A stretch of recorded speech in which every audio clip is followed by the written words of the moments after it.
Welcome to our webinar on analytics and artificial intelligence in manufacturing. My name is 𝗖𝗄𝘁𝗁 and I'm with PM1. I'm located in Vienna, Austria. I will run this webinar and you can reach out to me during the webinar as well as afterwards. On the screen, you can see my contact details. We are recording this presentation and it will be provided to you on the PM1 website. My experience with analytics and AI goes back 25 years. By education, I am a telematics engineer specializing in machine learning, and I have a PhD in software requirements engineering. Back then in the mid-1990s, well-funded research organizations were just beginning to explore the benefits of what I'm going to call data-driven technologies. I had to go all the way from Austria to France to work on my first machine learning project in industry. At that time, I was a software developer that had worked on production line systems in the steel industry for wire mesh melding to support planning as well as operations.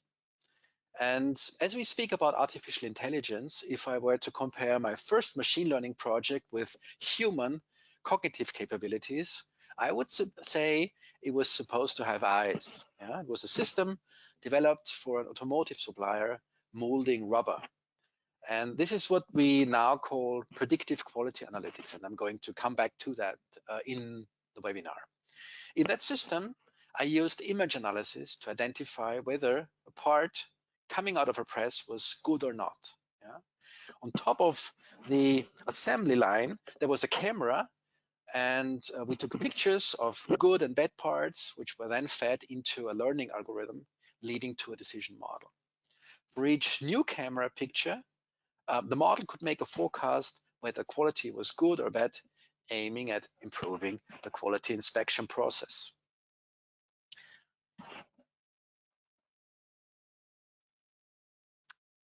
Process and technology adoption of advanced analytics and artificial intelligence in the last couple of years has been massive.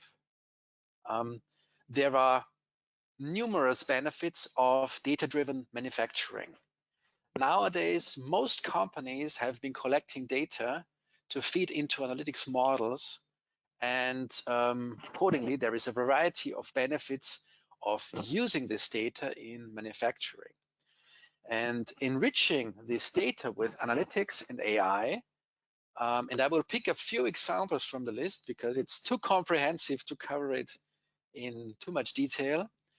So some of those benefits are reducing setup times and shortening setup times, reducing rework, unplanned downtimes, and all of that are leading to higher efficiency and eventually in higher customer satisfaction. Employees also benefit because we can use this data as a knowledge base to establish a know-how transfer. And not all of those benefits which are shown on the screen may be equally important to your business. But some of them will, I suppose, otherwise it wouldn't be in this webinar. And we will talk about how to achieve and how to aim for these individual benefits. So speaking about the application of analytics and AI in manufacturing, it's important to acknowledge that we have two different angles of approach. Some of you will focus on your own operations, like a quality manager in a process manufacturing company, and aiming at optimizing the in-house production and increasing operational efficiency. Others will consider offering those services to your clients, like a chief digital officer or an innovation manager or a product manager. We call these services provided to the end customers intelligent services, intelligent products, because they use data in a smart way. And the key benefit of the second approach is that you're building up a new revenue stream for your company. In this webinar, we will talk about both, about increasing efficiency in your own operations and offering intelligent products to your clients, helping them to optimize their business.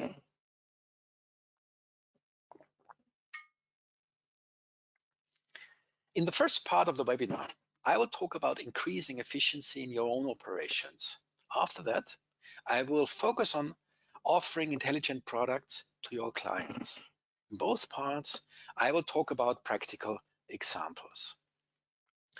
In my experience, no two production processes are alike. Same holds for the ability to use data-driven technology in a meaningful way. Yeah? In some cases, even in the same company, in the same business unit, there are substantial differences between one production site and the next one. So we need to set up analytics and AI in a careful and a very focused manner. And we need to set up a plan that is right for you. You need to make big enough steps to create an added value to your specific production site. And you have to make sure to take one step after the other. And the good way of doing this is by applying a maturity assessment. Now, I will show a simple maturity assessment for analytics and manufacturing. It will help you choose a suitable analytics solution to take your production to the next level. We call the list of benefits, so it will help you aim at those things, those benefits, those goals that are most important to you. And this will also help in difficult times like now, when resources might be limited, to focus your efforts. In production management, there are key performance indicators for quality, for cost, for waste, etc.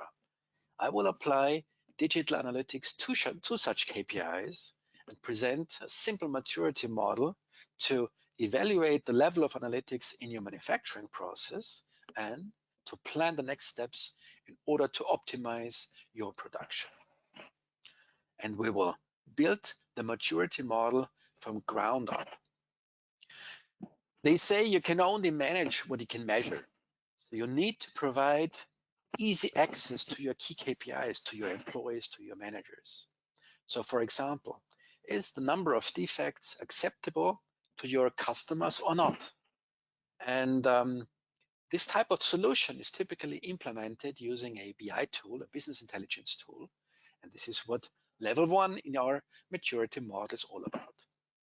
Now, what if you miss defects, if you don't uncover them at all, or if the measurements come in late because you have a lengthy measurement process? This is where the predictive analytics comes into play. It will provide feedback to the quality manager and the operator during production in real time. And finally, what are the required changes to make sure that your KPIs stay green in the first place?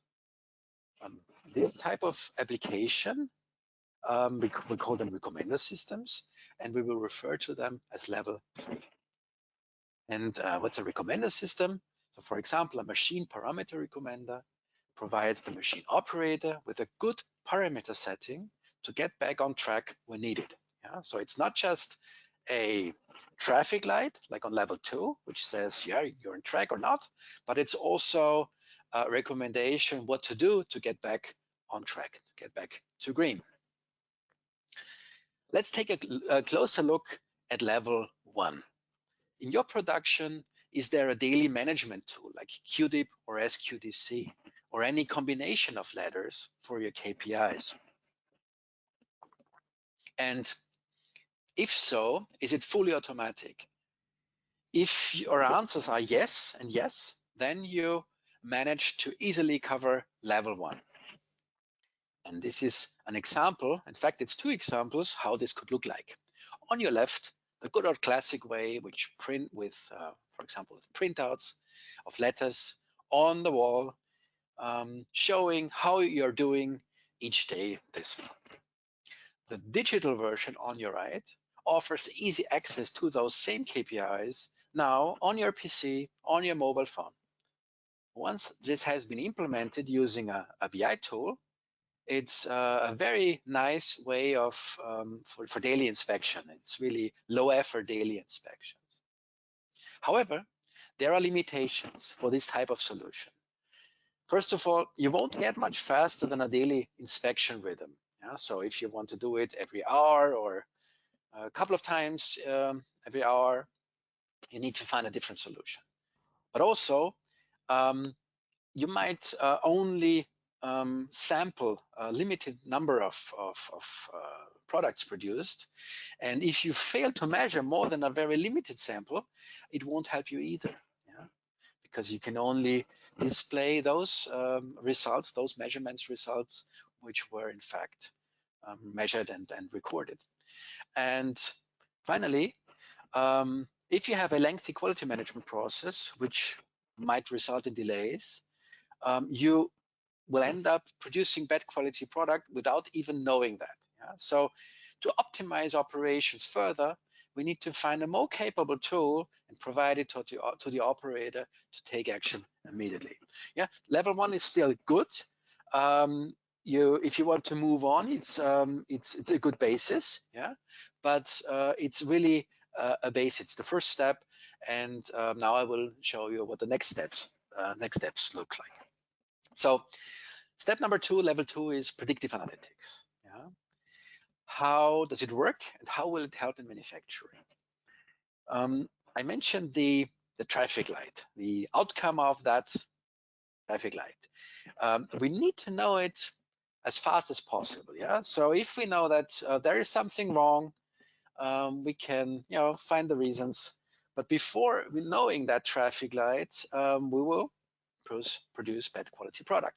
So the goal is to know that color on the traffic light as fast as possible and to give it to the machine operator in production and to show if production is on track or not. Most manufacturing companies have been collecting data from the manufacturing process, and this is very good news because this data includes information on the raw material, on process parameters, and much, much more.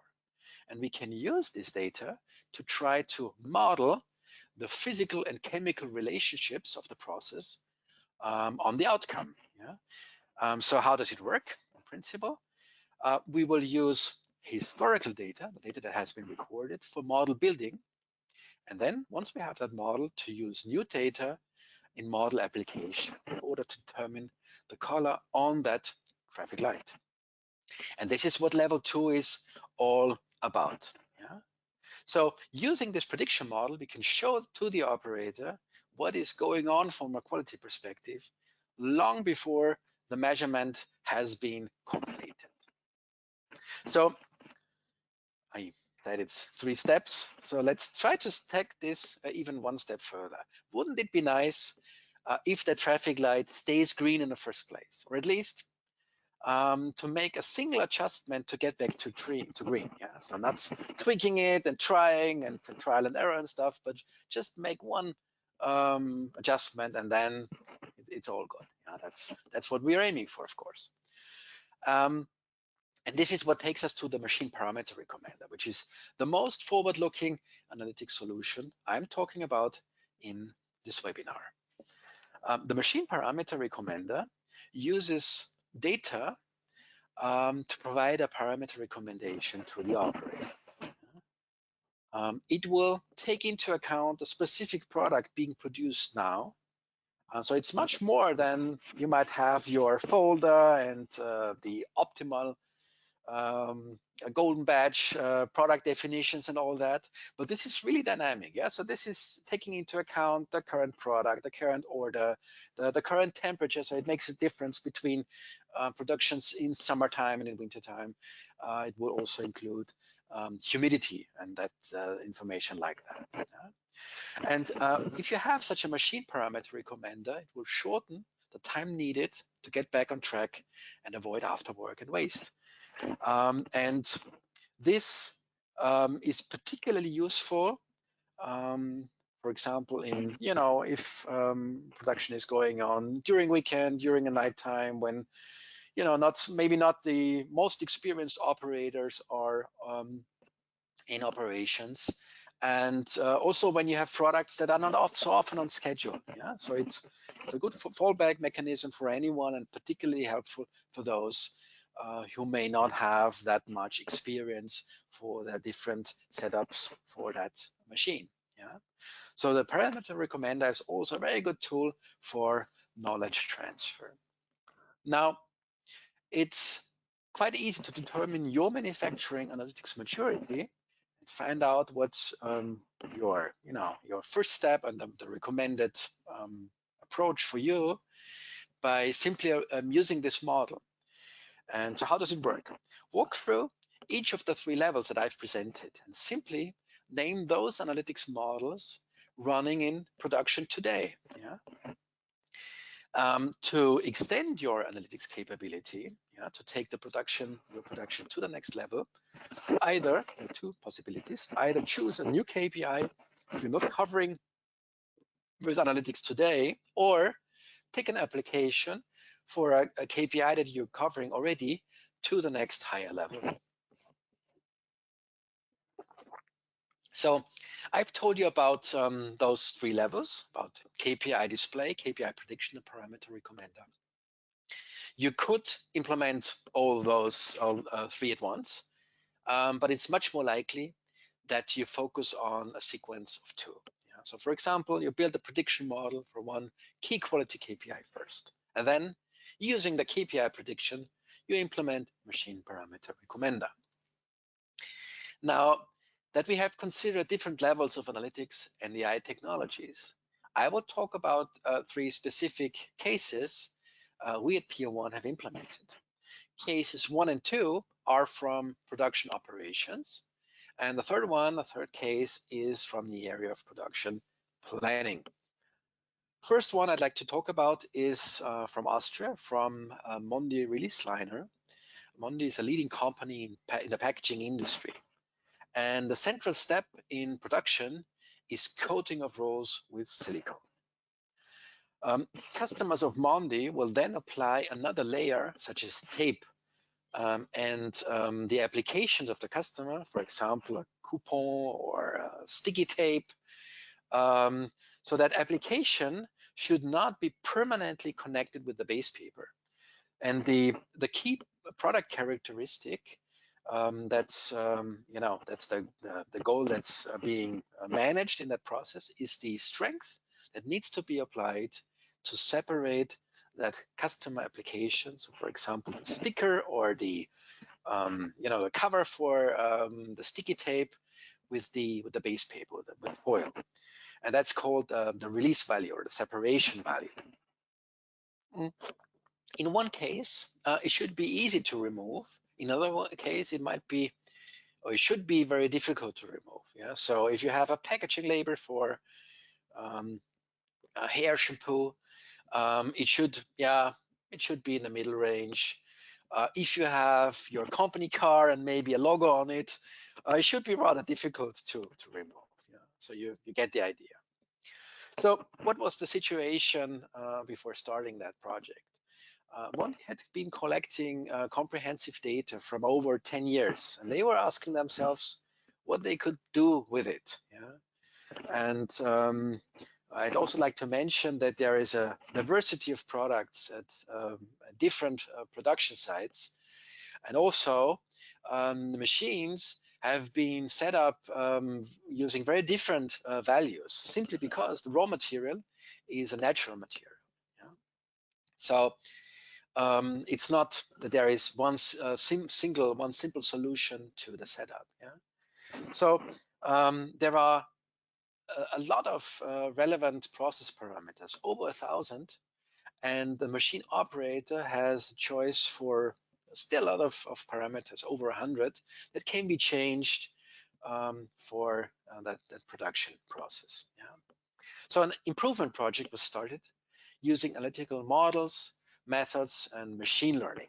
And the objective was to build a system to reduce rework and to reduce waste, always telling the operator what's the best setting at a special time for a special product, for a special order. Yeah? So we've then developed several forecast models. The first model, and it's the first KPI, is really one that's directly managed in production. Yeah? We chose this one. It's not the release value that I mentioned, but it's one that's directly measured during production. We chose that one, because we wanted to get a first initial assessment of whether there was a connection between the process parameters and the key API, and if that connection could be established. Yeah?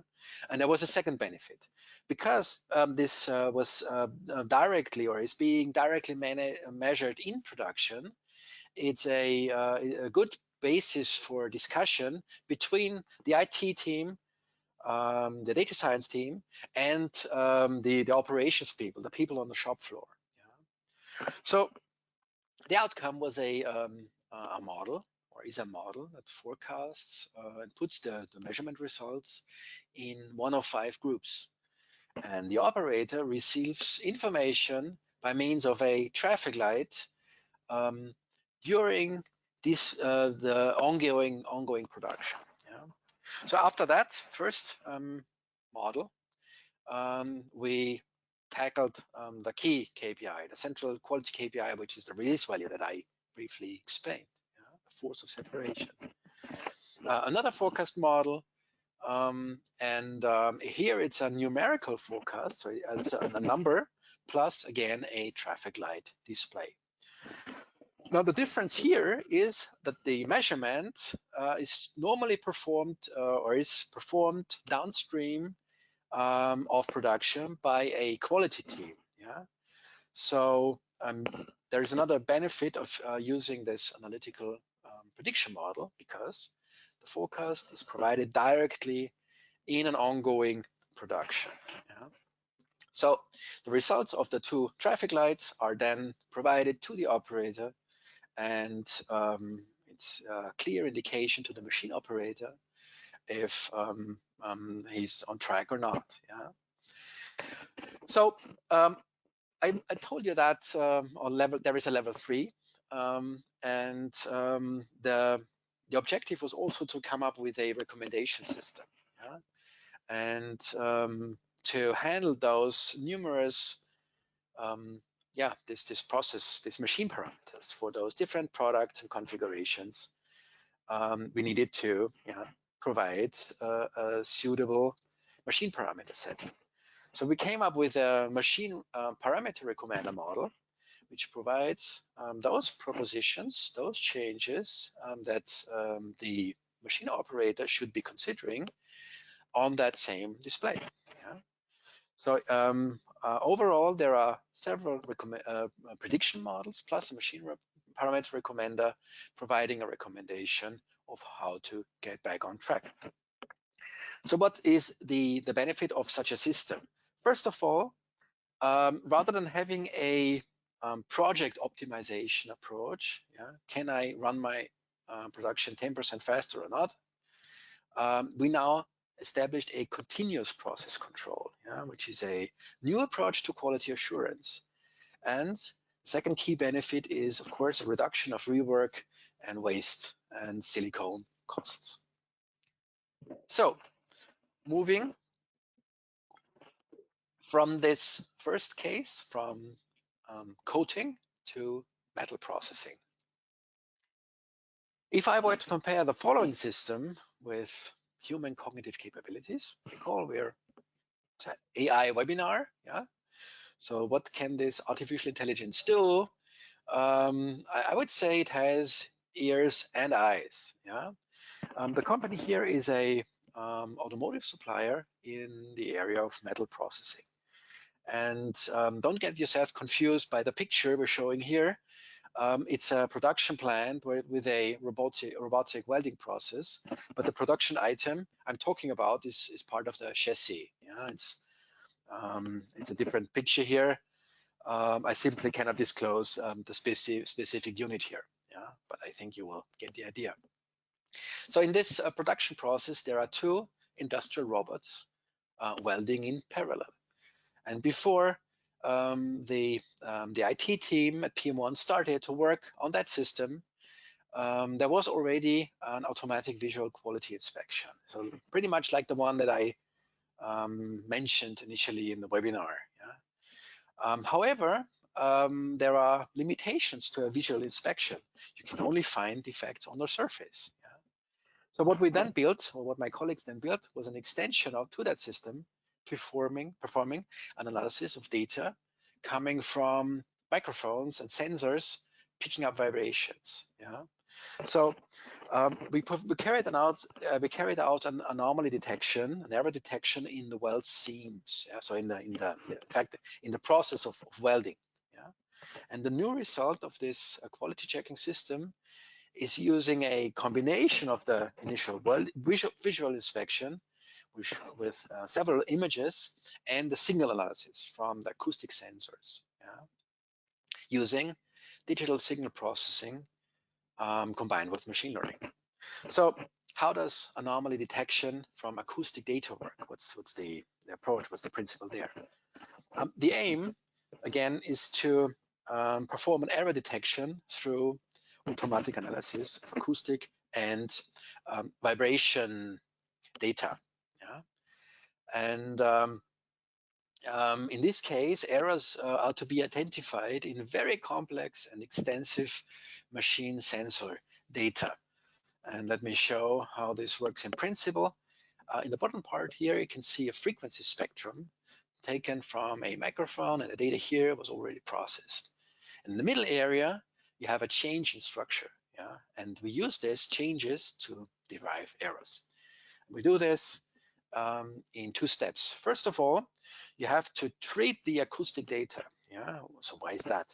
Simply because in the frequency spectrum, you cannot see and you do not know where a welding seam starts and where it ends. Yeah. So you have to find out which part of it is part of your your part being produced and which is not. Yeah. So that's the first part. First step. And the second one is then the classification in good or bad, pretty much similar to the one case that I presented before. So for both steps, the results were very good and very promising, and we could also provide recommendations for system optimization. So this is another way to optimize the production process. It allows early intervention while the production is still running. And since we look into the piece, we don't have to destroy it. And as you know, if you have to destroy something, it's either it's bad because you cannot sell it afterwards, or it's bad because it slows down your process. And again, it provides a recommendation to look into checking and providing a quality increase and an increase in the production yield. So this was the second example, and for the third example of we're moving from welding robots, we will now switch to assembly.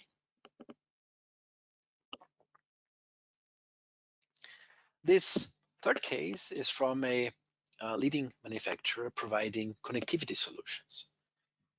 What was the initial situation here? Yeah? Here in this case, there are a lot of different products and product variants, yeah? Over 60,000. Yeah. So what they were facing, this company, is frequent changes to the setup, stopping the production process. And obviously, what you want is as little setup, as little interruptions as possible. So thinking about 60,000 products, that's a lot of combinations that you can come up with. Yeah?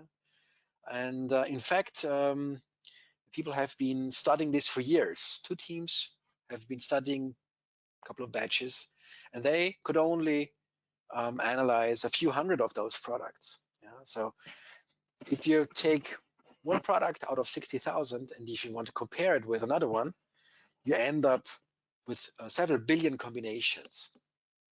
So for a computer, this is still difficult, but it's much faster. Yeah? Even much faster if you do it in a smart way. So an optimization project was started, and my colleagues chose to apply product segmentation to reduce the setup time, building what we call virtual product families, aiming at producing similar products one after another to reduce those setup times. So which approach did we choose here? In this case, a lot of information was already coded that we could use. Yeah, think about the parts lists. Yeah, so just the number of and the descriptions of those 60,000 products. You could learn these, but you can also use this, and that's a shortcut that you want to take, of course.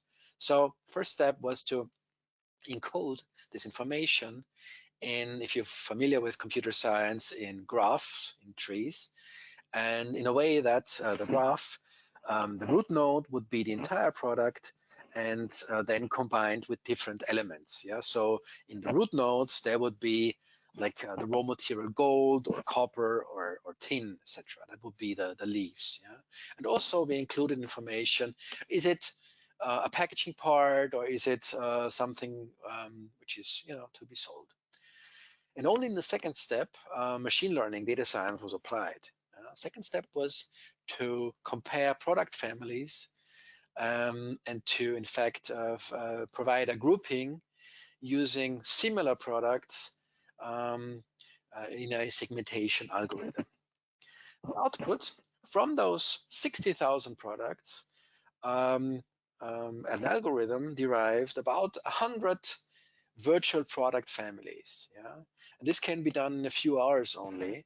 So it can, in theory, be done each day or each time you change something in the setup, or if there's a new product or a particular order that you haven't covered so far. Yeah.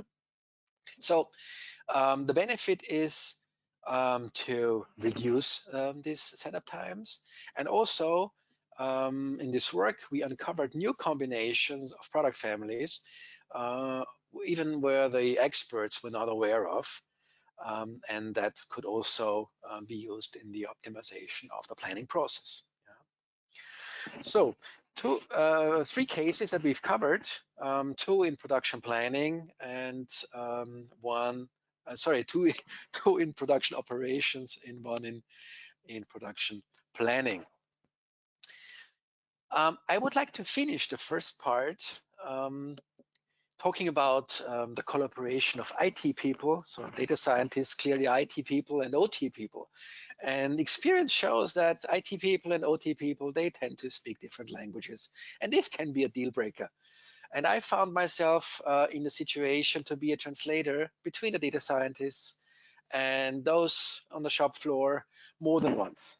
And I tried to put this down to a paper, but on this PowerPoint slide, to use this information. So I've prepared a little help trying to, speaking these two languages for you in order to select an appropriate solution that makes most sense, and to say what you actually want from a data science team. And feel free to use this, what I'm calling the IT-OT bridge, for choosing, for navigating the appropriate analytics and AI solutions. So how does it work? I've put it on one chart. Yeah, in the upper part, you will find the business objective, so the OT perspective, and one objective could be, let's click this here, recognizing errors as early as possible. In the bottom part, there will be suitable analytics, IT solutions. So let's walk through this. And the idea is, if you recognize, one or more of those goals, it's an easy way for you to focus on the one thing that makes most sense to your company, to your production. So let's go through this. So if your key objective is to, or if one of your key objectives is to recognize errors as early on as possible, or if you desperately are trying to reduce rework, if you want to avoid waste, that's probably something for most of us. And if you need to save raw material cost, that's becoming more and more important.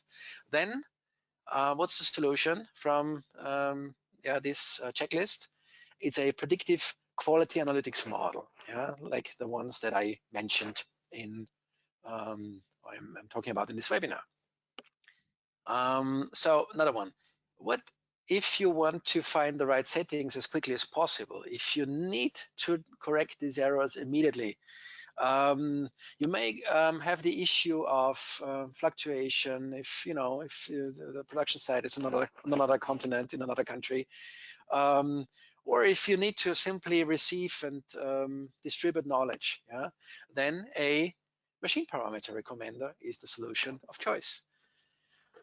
So what to do if you're facing long setup times or extensive setup times?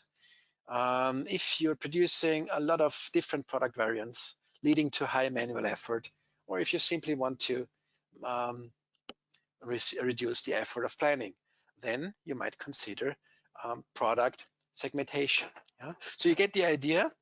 With a checklist of this type, it's quite straightforward of choosing the suitable analytics and AI solution, and talking to the OT, the shop floor staff.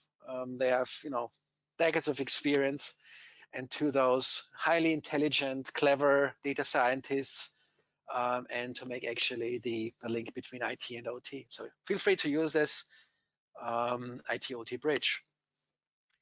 So this concludes part 1, and how you can optimize your own production using analytics and AI.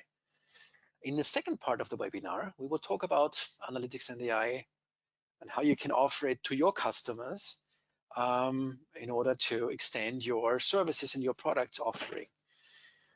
Because this is a recommendation and it uses the information that's embedded in data, we also call this type of services, the type of products, intelligent. In the first part of the webinar, I talked about benefits like increasing efficiency in your production process. And when your company is in the business of supporting customers in the production industry, you can also offer those benefits I talked about to your clients. And by doing this, you will update your business model, leading to new revenue. Isn't that nice?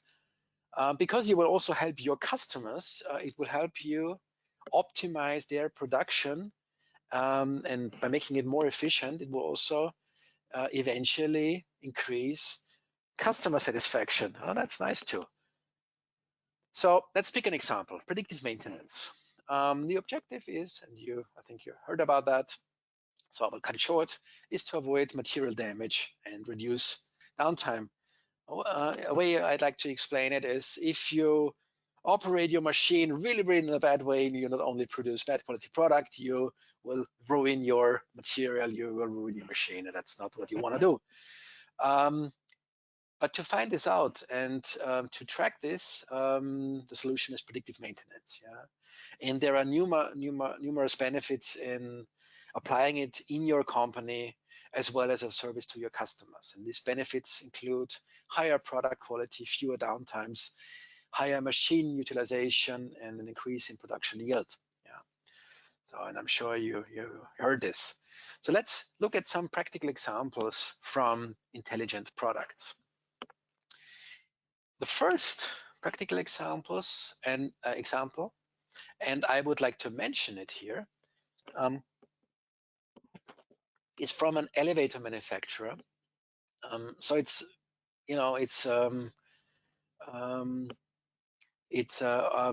offering transporting people vertically, and they decided to provide predictive maintenance service to their customer. Yeah?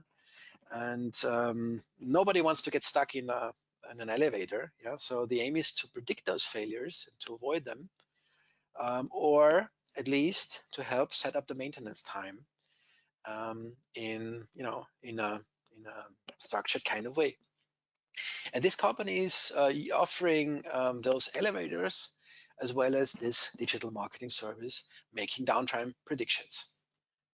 The second example is a completely different one, and it's not from production, it's from the insurance industry. But I still find it very interesting, so I'd like to mention it here. The product is a motor vehicle insurance that has been expanded. It has been developed into a intelligent product. So in order, and this business is very competitive. Yeah, you have to have a very good price to be, to be good on the market. So in order to be able to offer those insurance products at a very good price, they decided to use dynamic data and to have it included in the risk assessment. Yeah? And obviously, to a driver with a very aggressive driving behavior, you would offer a different price than to one where you don't expect to have high cost for the insurance company.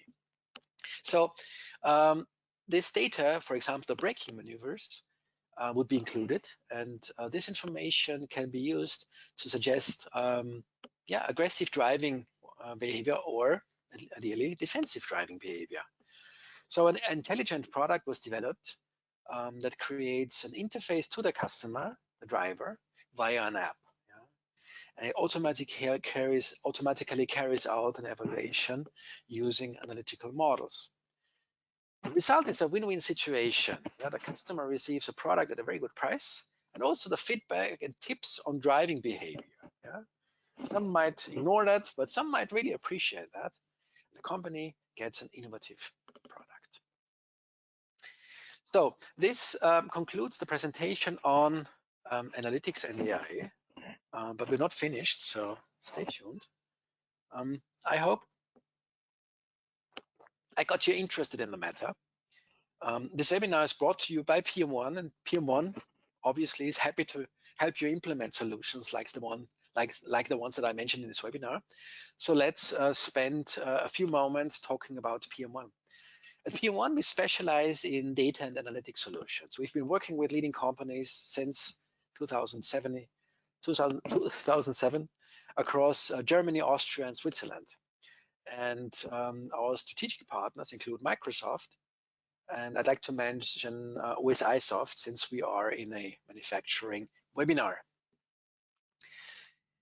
For our clients and our partners, we build data management solutions like data lake or master data management. We offer business intelligence solutions, for example, to build digital dashboards, like the one I showed to you for level 1. That's a dashboard one of my colleagues built. So dashboards for 𝗖𝗄𝘁 or SQDC or what else. We also analyze data and build analytical models like predictive quality analytics, predictive maintenance, and the machine parameter. And we also implement corporate performance management solutions like planning. In the area of data science and AI, this is the area where I work, or where I specialize in. These are some of our clients at PM1. We support our clients in their marketing departments, in their contact centers, with what we call custom analytics. In production planning and operations, this is what we refer to as industrial analytics, as well as the finance and procurement departments with analytics. I have already talked about the area in the middle, industrial analytics, during the webinar. Let's spend a few seconds on the remaining time talking about the other two areas, finance and procurement, and custom analytics. Working with marketing and sales teams, but also contact center teams, we offer analysis on forecast models, such as the segmentation of customer groups, customer churn, and individual recommendation systems.